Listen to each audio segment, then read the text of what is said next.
Hey guys, welcome back to my YouTube channel. അപ്പോൾ ഇന്നത്തെ video നമ്മൾ ശർക്കര മൈലാഞ്ചി ഉണ്ടാക്കാൻ വേണ്ടിയിട്ട് പോവാണ്. അപ്പോൾ ഇതിന് എന്തൊക്കെ ആവശ്യമുള്ള സാധനങ്ങളെന്ന് കാണിച്ചു തരാം. ഇത് കാപ്പിപ്പൊടി, പിന്നെ 2 ശർക്കര എടുത്തിട്ടുണ്ട്, പിന്നെ നമ്മളെ മൈലാഞ്ചിൻ്റെ ഇലയില്ലേ അതൊക്കെ എടുത്തിട്ടുള്ളത്. അപ്പോൾ ഇതെങ്ങനെ ഉണ്ടാക്കാൻ നോക്കാം. മൈലാഞ്ചി ഉണ്ടാക്കാൻ വേണ്ടിയിട്ട് ഞാൻ എടുത്തിട്ടുള്ളത് ഒരു മൺകലാണ്. ഇതിന് വേണമെങ്കിൽ നമുക്ക് ടിന്നും വേണമെങ്കിൽ എടുക്കാം. ഞാനിപ്പോൾ എടുത്തത് മൺകലാണ്. ഇനി നമുക്ക് ഇത് ഓരോന്നായിട്ട് ഇതിൻ്റെ സൈഡിൽ കൂടി ഇട്ട് കൊടുക്കാം.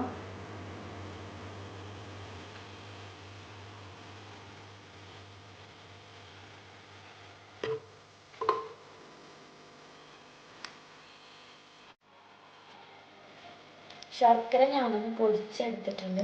നല്ലോണമൊന്നും പൊടിയേണ്ട ആവശ്യമില്ല. അത് ഇനി ഇതിൻ്റെ സൈഡിൽ കൂടി ഇങ്ങനെ ഇട്ട് കൊടുക്കാം. ഇതിൻ്റെ സൈഡിൽ കൂടി നമുക്ക് മൈലാഞ്ചിൻ്റെ ഇലയും കൂടെ ഇട്ട് കൊടുക്കാം.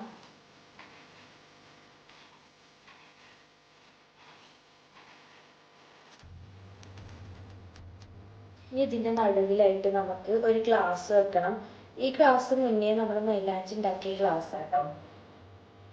ഇനി ഇതിൻ്റെ മുകളിലില്ലേ നടുവിൽ ഇങ്ങനെ ഒരു കുഴിയുള്ളൊരു പാത്രം ഇങ്ങനെ കൊടുക്കാം.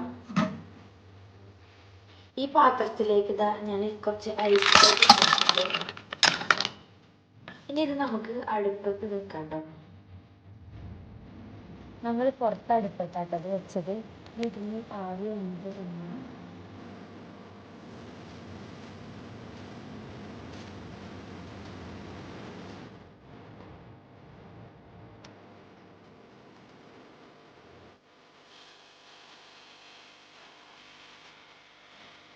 ഇതാണ് നമുക്ക് കിട്ടിയ മൈലാഞ്ചി. ഇനി നമുക്ക് ഇതിലേക്ക് മൈദ ഇട്ടിട്ടൊന്ന് മിക്സ് ചെയ്തിട്ട് നമ്മുടെ കയ്യിലിട്ട് കൊടുക്കാം. ഞാനൊരു 3 പ്രാവശ്യം ഇട്ടിട്ടാട്ടോ ഈ ഒരു കളറ് കിട്ടിയിട്ടുള്ളത്. അപ്പോൾ വീഡിയോ ഇഷ്ടപ്പെട്ടാൽ ലൈക്ക്